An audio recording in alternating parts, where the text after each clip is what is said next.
NK പ്രേമചന്ദ്രന്റെ തെരഞ്ഞെടുപ്പ് പ്രചരണാർത്ഥം UDF Chavara മണ്ഡലം കൺവെൻഷൻ നടത്തി. CR മഹേഷ് MLA ഉദ്ഘാടനം ചെയ്തു.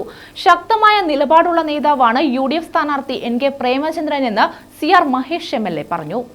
NK പ്രേമചന്ദ്രന്റെ തെരഞ്ഞെടുപ്പ് പ്രചരണാർത്ഥം UDF ചവറ നിയോജക മണ്ഡലം കൺവെൻഷൻ നടത്തി. CR മഹേഷ് MLA ഉദ്ഘാടനം ചെയ്തു.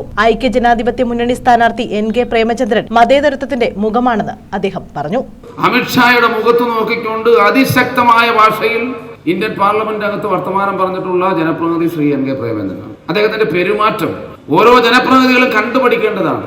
പെരുമാറ്റത്തിലൂടെ ഒരാളിനെ പോലും മുഷിപ്പിക്കാതെ, ഒരാളിനോട് പോലും ദേഷ്യപ്പെടാതെ, തന്റെ മുമ്പിൽ വരുന്ന ഏറ്റവും പാവപ്പെട്ടവരുടെ കണ്ണീരൊപ്പുവാനും, അവരെ ചേർത്ത് നിർത്തുവാനും, അവരുടെ സങ്കടങ്ങൾ കേൾക്കുവാനും, നടന്നാലും നടന്നില്ലെങ്കിലും അവരുടെ പ്രശ്നങ്ങളിൽ ഇടപെടാനും, ആദ്യം കാണുന്ന ആളിനോടും അവസാനം കാണുന്ന ആളിനോടും ഒരേപോലെ പെരുമാറുന്ന കൊല്ലത്തിന്റെ പ്രിയപ്പെട്ട ശ്രീ പ്രേമചന്ദ്രൻ. രാഷ്ട്രീയ ഭേദമന്യേ എതിർക്കുന്ന മാർക്സിസ്റ്റ് പാർട്ടിക്കാർക്ക് പോലും മനസ്സിൽ ആരാധന തോന്നുന്ന ഒരു ജനപ്രതിനിധിയും വ്യക്തിത്വമാണ്. സാന്നിധ്യം 7 അസംബ്ലി മണ്ഡലമുണ്ട്. എവിടെ നോക്കിയാലും പ്രേമചന്ദ്രന്റെ ഒരു സാന്നിധ്യം നമുക്ക് അനുഭവപ്പെടും. കോലത്ത് വേണുഗോപാൽ അധ്യക്ഷത വഹിച്ചു.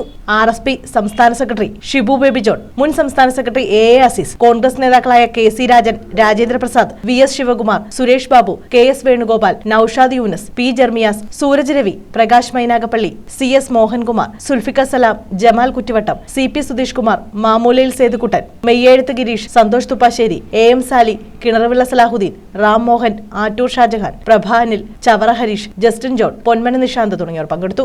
പാർലമെന്ററി പ്രവർത്തനം എന്താണെന്ന് രാജ്യത്തിന് മാതൃകയാക്കി മാറ്റിയ ആ വ്യക്തി ഈ നാട്ടിലെ വികസന പ്രവർത്തനങ്ങൾക്ക് തന്റേതായിട്ടുള്ള കയ്യൊപ്പ് ചാർത്താൻ എല്ലാ ദിവസവും പരിശ്രമിച്ചുകൊണ്ടിരിക്കുന്നത്. ഇങ്ങനെ ഒരാളിനെ എന്ത് പറഞ്ഞാൽ എനിക്ക് എതിർക്കാനുള്ളത്? അതുകൊണ്ടാണ്, ഒന്നും പറയാനില്ലാത്തതുകൊണ്ടാണ് വീണ്ടും തുടങ്ങിയത്, പഴയ ഇതുമായിട്ട് ഇറങ്ങി വന്നിരിക്കുന്നത്.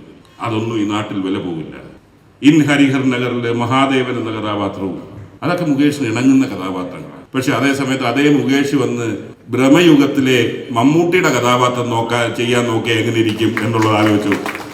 ഇവിടെയും അത് തന്നെയാണ് എനിക്ക് പറയാനുള്ളത്. മുകേഷ്, നിങ്ങളൊരു കലാകാരനാണ്. നിങ്ങൾ ഇനിയും സിനിമയിൽ ഹാസ്യ കഥാപാത്രങ്ങൾ അഭിനയിച്ച് മുന്നോട്ട് പോകുന്നതാണ് നല്ലത്.